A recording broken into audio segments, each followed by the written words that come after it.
Hello everyone, this is the new KTM 390 Duke, the Gen 3 model. My name is Akash Paul and today I will give you a quick walk around of this motorcycle. The full review will be coming out in 2 days time on 17th, so make sure that you have subscribed to our channel for when that video drops. But for now, let's take a look at the price and all the details and what has changed in this motorcycle.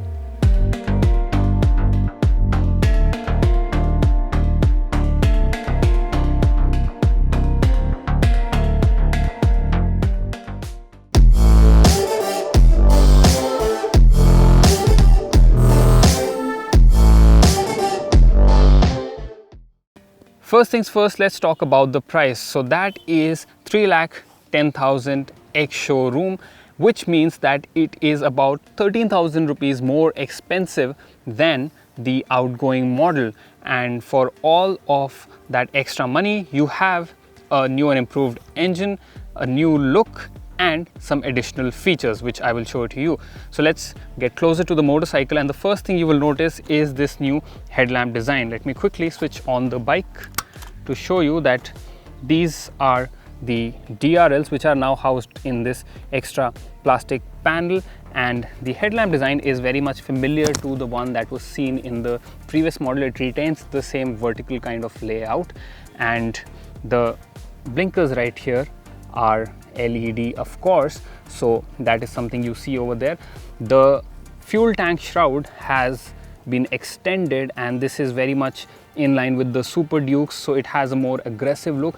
And this design scheme, along with the new headlamp and the slight redesign of the front fender, really goes well. It feels like a very harmonious design, looks very intimidating for sure. And there are two color options. One is the orange one which you expect from KTM's, and the other one is this Atlantic blue color option which gets blue highlights along with obviously the orange accents. So over at the front you can see this 17-inch tire which is 110 by 70, while at the rear again you have a 17-inch wheel, but this is a 150 by 60. As for the braking, you obviously get dual channel and dual discs.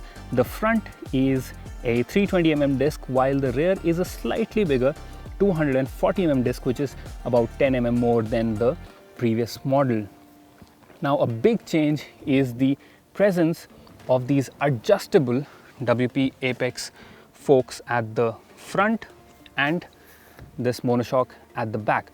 So the front can be adjusted for compression and for rebound, 5 clicks for both of them, and the rear has 10-step adjustment for the preload and 5 for the rebound. Now this adjustable suspension will be great for people who take their bikes out on track days and want to have a slight different setting, so that is pretty good. Now along with ABS, you also get cornering ABS on this, which means that even if you are pressing the brake while taking a sharp turn, the bike will, one, brake more safely, and two, will not stray away from its line too much. And this right here is the new LC4C engine, which is bigger in capacity than the previous one. So the previous engine was a 373cc single cylinder unit. Because of the bigger engine size, you now have more power coming out of this bike. So this one produces about 45 horsepower and 39 Newton meters of peak torque. The engine has been mated to a 6-speed gearbox, and it also comes with a quick shifter. And I'll show you the exhaust on the other side, which has changed in design. So instead of a normal barrel, you have an underslung unit, and the cowl that was at the front of the engine is now gone. Now overall, the seat height of this motorcycle is 800 mm, and the ground clearance, if you look at that, is 183 mm, which is quite a lot compared to the previous model and even compared to the other bikes in the segment. So 183 mm is a pretty good number, should be able to go over most of the potholes and speed breakers. And you can also see this split seat setup, and the rear seat and the front seat do not have a whole lot of difference in terms of elevation. You have a split grab rail, and this right here is the tail lamp. So that is what the motorcycle looks like from behind. Now let's get closer and check out this fuel tank, which is now bigger. This is a 15-liter fuel tank now, and what is new is this, the 5-inch color TFT instrument cluster. It is operated using the buttons right here. So you have an up, down, back and sort of selection / menu button, and I can use this to go into the various menus that you have. So you can access bike info if you want, which shows you a whole host of information and warnings. Back in the motorcycle menu, you can change between ride modes. You have a total of 3 riding modes: rain, sport and track. The rain mode limits the amount of power generated by the motorcycle and also makes the ABS and traction control a little more active. You can, if you want, switch off the rear ABS or even switch off the traction control system, and there is a new launch control which is accessible when you are in the track mode.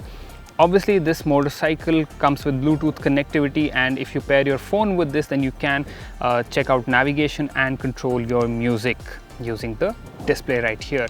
And here are a few more settings. You can even switch off the quick shifter functionality. So there are a lot of things that you can fiddle with. And if I go back to the main screen, then you can see a lot of information is provided right here. It shows you the ABS setting, the traction control setting, the ride mode that you're in. This is the gear position indicator, and you have a few indicators up top for your traction control, ABS and things like that.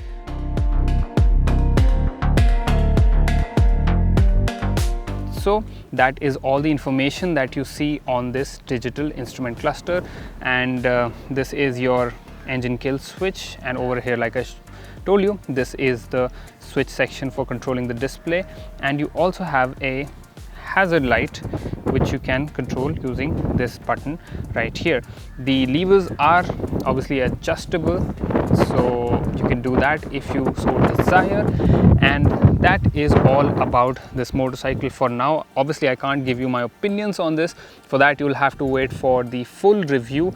Let us know what you think of this motorcycle. Do you think the price is justified considering all the changes that have been made? And if you would be excited to buy this motorcycle, let us know all of these things in the comments down below. Subscribe to our channel for more automotive content and for the review of this motorcycle. I will see you again in the next video. Bye bye.